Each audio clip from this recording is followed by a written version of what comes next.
हिंदी में यूपीएससी की तैयारी से संबंधित प्रोग्राम्स को देखने के लिए सब्सक्राइब करें स्टडी IQIAS हिंदी। दोस्तों, बात की जाए अगर भारत की, तो एक कहावत बहुत प्रचलित है, जल्दी का काम शैतान का।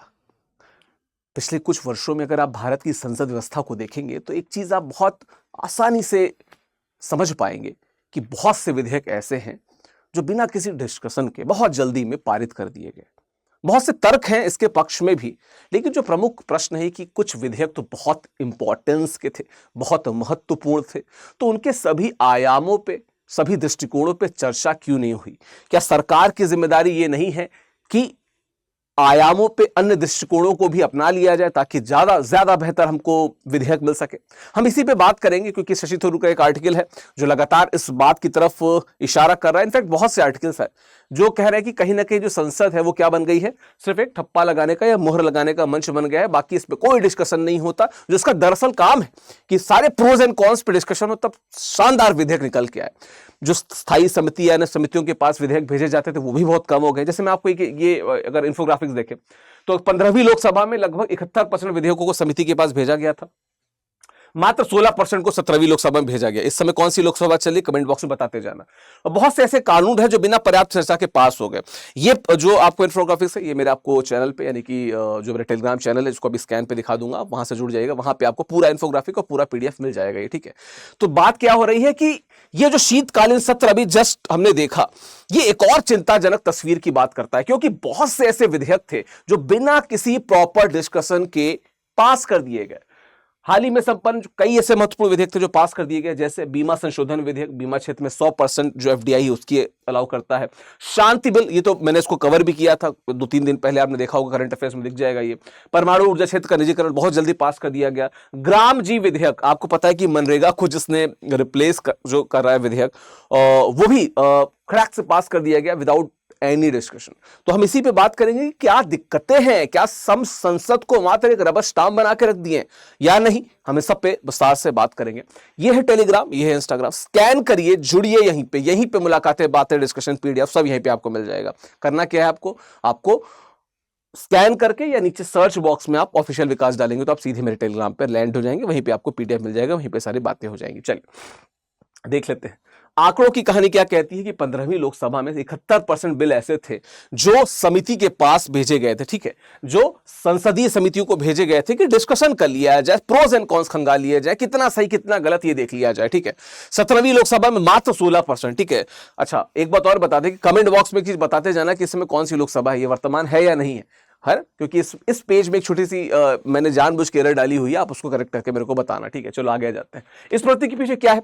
सत्ता का तर्क दे रही है। देखो, पहली बात तो संख्या बल बहुत ज्यादा है, तो हम चाहे जो कर लें, लेकिन आपकी संख्या बल बहुत ज्यादा है पर आप देश को बना रहे हैं ना, तो अन्य जो विद्वान है, अन्य जो डिस्कशन करता है, और डिस्कशन करता है, ये तो बड़ा ही इनोवेटिव वर्ड मैंने खुद से बना लिया। खैर, जो अन्य लोकसभा के सदस्य हैं उनके पास या समिति के सदस्यों के पास जाएगा तो बहुत से एंगल पता चलते हैं, बहुत से लूप होल्स ऐसे पता चलते हैं जिन पे काम किया जा सकता है ना। निश्चित तौर पे और समग्र और मजबूत ही होता, लेकिन एक तो तर्क ये दिया जाता है, दूसरा तर्क दिया जाता है कि उत्पादकता बढ़ेगी, बहुत से बिल पास होंगे तो उत्पादकता बढ़ेगी, ऐसा एक तर्क दिया जाता है।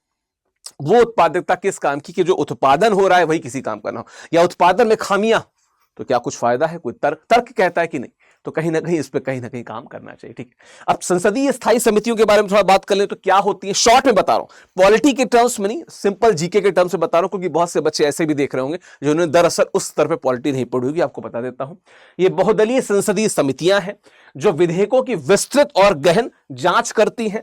इनमें सत्ता और विपक्ष दोनों पक्षों के सांसद होते हैं जो दलगत राजनीति से ऊपर उठ के, ठीक है, एक जिसे कहते हैं कि मिड वे अपना के एक बेहतर तरीके से जांच करते हैं कि क्या चीजें जोड़ी और घटाई जा सकती हैं इसमें, है ना। इन्हें लघु विधायिका भी कहा जाता है क्योंकि यहां पे कानून पे असली बारीक और गैर पक्षपात पूर्ण बहस होती है, डिस्कशंस होते हैं, और कुछ अच्छे बिंदु जो जोड़े जा सकते हैं वो सारे जोड़ दिए जाते हैं उसमें, ठीक है। चलिए, समिति प्रक्रिया का महत्व क्या है? पहली बात तो कि पारदर्शिता, जवाबदेही बढ़ाती है, ट्रांसपेरेंसी बेहतर होती है, रिस्पॉन्सिबिलिटी बेहतर होती है, सर्वदलीय समिति सहमति जो होती है वो भी इस पे कायम हो जाती है क्योंकि दोनों पक्ष विपक्ष दोनों के लोग होते हैं। विशेषज्ञ परामर्श की बात क्या कि विशेषज्ञों को जब आप अपने डिस्कशन में शामिल करते हैं तो कुछ ऐसी गहन बारीक चीजों के बारे में बताते हैं जो दरअसल आपको और आपके विधेयक को, आपकी सरकार को एक प्रकार से मजबूत ही करेंगे, तो वो भी फायदा हो जाता है। और कहीं ना कहीं जब गहन विश्लेषण होता है तो हमें एक चीज और पता चलता है कि कुछ और चीजें जो शायद छूट रही थी उनको भी जोड़ा जाए और देश का विकास उसके बाबत हो। अब जल्दबाजी में कानून बनने के परिणाम क्या होते हैं कि बहुत सी खामियां हो जाती हैं, अस्पष्टताएं हो जाती हैं, परिभाषाएं नहीं क्लियर होती हैं, ठीक है। अप्रत्याशित परिणाम क्या हो जाते हैं। अब जैसे आप अगर नोटबंदी को ले ले, एक बहुत अच्छे इंटेंशन के साथ लाया गया बदलाव था, लेकिन शायद उस इंटेंशन तक वो पहुंच नहीं पाया। बाद में 2000 की नोट भी बंद हो गई है ना। तो क्या है, अप्रत्याशित परिणाम आते हैं। जमीनी हक से दूर होने के कारण कानून के कार्यान्वयन में गंभीर समस्याएं आती हैं। न्यायिक हस्तक्षेप की संभावना बढ़ जाती है। फिर आप कहते हो कि हर बात पे जो जुडिशियरी है वो इंटरवेंशन करती है, रोक टोक करती है ना। और कहीं ना कहीं जन विरोध और सामाजिक असंतोष भी लॉन्ग टर्म में देखने को पड़ता है, जब पट्टियां खुलती हैं, जब चश्मे उतरते हैं, जब शीशा से धुंधलका जो होता है वो हटता है। तो बाद में किसी हेट को डायरेक्टली इनडायरेक्टली सुनने से बेहतर है, समझने से बेहतर है कि आप पहले इस पे काम कर लीजिए, ठीक है। केस स्टडी एक दिखा देते हैं, जैसे बीमा संशोधन विधेयक जो है, क्या है इसमें बदला क्या है। बीमा क्षेत्र में 100% प्रत्यक्ष जो एफडीआई है वो शुरू हो गया, ठीक है, वो शुरू हो गया। लेकिन कुछ प्रश्न जो अनुत्तरित रह गए, जैसे विदेशी नियंत्रण, क्या यह भारतीय बीमा उद्योग को पूरी तरह से विदेशी नियंत्रण में दे देगा? No answer. भारत की अपनी बीमा कंपनियों का भविष्य क्या होगा? कोई उत्तर इसका नहीं है। पॉलिसी धारकों के हितों की रक्षा कैसे सुनिश्चित की जाएगी? उत्तर नहीं है इसका। और इस क्षेत्र में भारतीय रोजगार पर इसका क्या असर होगा? इसका भी कोई उत्तर, स्पष्ट उत्तर तो नहीं मिला है। मैंने जितने भी इस केस पे मैंने काम किया, जितने भी मैंने इस आर्टिकल को देखा, मुझे कहीं पे इसका स्पष्ट उत्तर तो देखने को नहीं मिला, ठीक है। पीआरएस इंडिया पे आप जाएंगे तो उस पे लेजिस्लेटिव रिसर्च पे तो बहुत से उसमें कुछ क्वेश्चंस हैं, पर निश्चित तौर पे फाइनल उत्तर और बेहतर उत्तर मुझे नहीं मिला, ठीक है। त्वरित उत्तर से कह सकते हैं। दूसरी केस स्टडी क्या है, जो शांति विधेयक है, जो फौरी तौर पे पास कर दिया गया। अब क्या है, दायित्व का प्रश्न क्या है कि किसी दुर्घटना की स्थिति में दायित्व का बोझ किस पे होगा? कोई आंसर नहीं। मैंने उस वीडियो में इस बात को कवर किया है कि दायित्व से पीछे हट गया, ठीक है। राष्ट्रीय सुरक्षा, इस कदम के पीछे राष्ट्रीय जो सुरक्षा है उस कोई दांव पे तो नहीं लग जाएगी, आपकी जो टेक्निक है वो बाहर तो नहीं चली जाएगी। और निश्चित तौर पर निजी कंपनियां जो डंप करेंगी जो वेस्ट को, उसकी रिस्पॉन्सिबिलिटी किसके पास होगी? ये 2-3 ऐसी चीजें हैं जहां पे कहीं ना कहीं सरकारों को और फोकस होकर ध्यान देना होगा। बिना डिस्कशन के आगे बढ़ाएंगे तो कुछ ना कुछ ऐसे इंपॉर्टेंट प्रश्न अनुत्तरित रह जाएंगे जिनके उत्तर समय पे ढूंढ लिए जाने बहुत जरूरी है। अगली है जो ग्राम जी विधेयक, जो मनरेगा के बाद आया है ना। 20 वर्षों से ग्रामीण गरीबों के लिए एक सफल योजना गारंटी थी मनरेगा। कोविड-19 की महामारी के दौरान करोड़ों लोगों के लिए जो सामाजिक सुरक्षा का काम किया इसने। अब हुआ क्या है कि इतनी महत्वपूर्ण योजनाओं को बिना पर्याप्त चर्चा के क्यों बदला जा रहा है? क्या रोजगार गारंटी की प्रकृति में बदलाव होगा और लाभार्थियों पर इसका क्या प्रभाव पड़ेगा? क्योंकि लाभार्थी कौन है? वे लोग जो निचले स्तर पे भारत में रहते हैं, जो बहुत गरीब हैं, वो इसके लाभार्थी हैं। जो कायदे में देखा जाए तो देश और देश का विकास जिनके लिए काम करना चाहिए वही लाभार्थी है, और उन पे इसका असर नकारात्मक पड़ सकता है, क्योंकि उत्तर हमारे पास नहीं है इसका, है ना। तो कहीं ना कहीं इस विधेयक को राज्यसभा में मध्यरात्रि के बाद पारित करना लोकतांत्रिक मानदंडों का क्या है?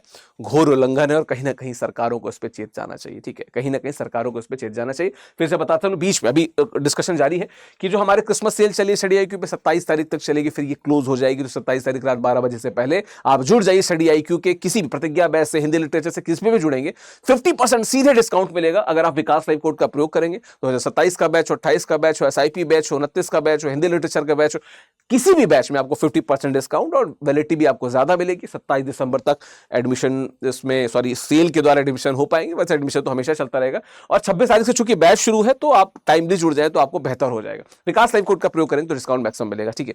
डिस्कशन को आगे बढ़ाते हैं। केवल कानून ही नहीं, लोकतंत्र का संतुलन खतरे में है, क्योंकि शक्तियों का संतुलन की बात की जाए तो विधायिका जब कमजोर होती है तो केवल कार्यपालिका के आदेशों का पालन करती है। कार्यपालिका मतलब मंत्रिपरिषद की बात कर लें, विधायिका मतलब हम संसद की बात कर लें, है ना। तो लोकतंत्र के तीनों स्तंभों यानी कि विधायिका, कार्यपालिका और न्यायपालिका का संतुलन बिगड़ जाता है। जैसा कि आप इस इमेज में देख सकते हैं, ये टूट रही है, गिर सकता है लोकतंत्र। विपक्षी भूमिका क्या है? लोकतंत्र में केवल विपक्ष विरोध के लिए नहीं होता है, और भी कुछ कंस्ट्रक्टिव वर्क्स के लिए होता है। नेता विपक्ष वाली बात कितने समय से चर्चा में रही, कोई बात ही नहीं हो रही। लोकसभा उपाध्यक्ष की बात नहीं हो पा रहा है वहां पे हर काम। तो इस कहीं ना कहीं जो चेक एंड बैलेंस का काम उनका होता है, अगर वो सही से नहीं कर पाएंगे या करने ही नहीं दिया जाएगा तो क्या लोकतंत्र, किस बात का लोकतंत्र। और स्वतंत्रता के बाद दशकों में भारतीय संसद लंबी बहसों, विपक्ष के सुझावों पर विचार, सर्वसम्मति बनाने के प्रयासों के लिए जानी जाती थी। ये संस्कृति अब खतरे में। बहुत सी संस्कृतियां खतरे में, उसमें से ये संस्कृति भी अब खतरे में है। ठीक है, चलिए आगे की राह की बात की जाए तो क्या कर सकते हैं। इस समस्या का समाधान केवल एक स्तर पे नहीं हो सकता। ठीक है, हमें एक त्रिस्तरीय दृष्टिकोण अपनाना पड़ेगा, संस्थागत सुधार पे काम करना पड़ेगा, यानी कि इंस्टीट्यूशनल रिफॉर्म्स पे काम करना पड़ेगा, राजनीतिक संस्कृति में बदलाव यानी कि चेंज इन पॉलिटिकल कल्चर पे हमें फोकस करना पड़ेगा, और नागरिक भागीदारी यानी कि जो सिटीजन्स की जो इंगेजमेंट है, पार्टिसिपेशन है डेमोक्रेसी में, उसको भी बढ़ाना होगा, तभी देश आगे बढ़ पाएगा, वरना दिक्कतें हो सकती हैं। ठीक है, तो हम क्या कह सकते हैं सुधार के लिए रोड मैप क्या है? संस्थागत सुधार, राजनीतिक संस्कृति में बदलाव और नागरिक भागीदारी। इसको अच्छे से पढ़ लीजिएगा, ये मुख्य परीक्षा के सभी पॉइंट्स मैंने लिख दिए हैं मेरे टेलीग्राम पे, ये पीडीएफ आपको अवेलेबल हो जाएगा, और अब मैं डाल रहा हूं, रेगुलरली डाल रहा हूं। ठीक है, आपको वहां पर मिल जाएगा। ठीक है, तो संसद जो कानून बनाने की फैक्ट्री नहीं, देश की लोकतांत्रिक आत्मा है। जीवंत लोकतंत्र की आवश्यकता है, जहां विविध आवाजों को सुना जाए, जहां सत्ता की जवाबदेही तय की जाए, जहां विपक्ष को सहयोगी के रूप में देखा जाए, शत्रु के रूप में नहीं। तभी लोकतंत्र बहुत अच्छे से मजबूत हो पाएगा, सशक्त हो पाएगा। तो चलिए स्मरण के लिए कुछ बिंदु मैंने समराइज भी कर दिए। आप वो जो शुरुआत में मैंने आपको इंफोग्राफिक दिखाया था, वहां से भी समझ सकते हैं, यहां से भी समझ सकते हैं। सारी समरी आपको एक स्लाइड पे दिख भी जाएगी। मेंस का क्वेश्चन है कि क्या भारत में विधायिका की स्वायत्तता कम हो रही है? संसदीय स्थायी समितियों की भूमिका के संदर्भ में विश्लेषण करें। आप नीचे कमेंट बॉक्स पे भी उत्तर दे सकते हैं, मुझे मेरे टेलीग्राम पे भी भेज सकते हैं, मुझे मेरी ईमेल आईडी यानी कि vikas.singh@study.com पे मुझे भेज सकते हैं। ऐसे है कि बहुमत और सहमति का संतुलन एक जीवंत लोकतंत्र का अनिवार्य शर्त है। अगर आप निबंध लिखना चाहें तो इस विषय पर निबंध लिख के भी मुझे भेज सकते हैं। राज्यव्यवस्था, शासन और नैतिकता से जुड़े ये विषयों को कवर करता है। इस पर मैंने बात की। बताता चलूं कि चूंकि क्रिसमस सेल चल रही है तो 27 तारीख तक क्रिसमस सेल चलेगी। हिंदी साहित्य वैकल्पिक विषय जो है उसमें आपको अधिकतम डिस्काउंट यानी कि 50% डिस्काउंट मिलेगा, और अगर आप विकास लाइव कोड का प्रयोग करेंगे तो एडिशनल आपको वैलिडिटी भी मिल जाएगी। लेकिन 27 तक की क्रिसमस सेल चलेगी, उसके बाद सेल आती रहेंगी, लेकिन 27 से पहले जुड़ जाएंगे तो डिस्काउंट आपको मैक्सिमम मिल जाएगा, है ना। साथ ही क्या बताता चलो, टेलीग्राम है, इंस्टाग्राम है, जहां पे आपको पीडीएफ मिलेगा। ये टेलीग्राम है ऑफिशियल विकास, यूपीएससी में विकास सिंह जो ग्रुप है हमारा, वहां से जुड़ जाइए, वहीं पे आपको इसका पीडीएफ मिलेगा। बाकी स्कैनर है ही, स्कैन करके जुड़ जाइए। मिलते हैं नए वीडियो में। इस वीडियो से आपको क्या सीखने को मिला कमेंट बॉक्स में बताते जाइएगा। Thank you so very much, धन्यवाद। हिंदी में यूपीएससी की तैयारी से संबंधित प्रोग्राम्स को देखने के लिए सब्सक्राइब करें स्टडी IQ IAS हिंदी।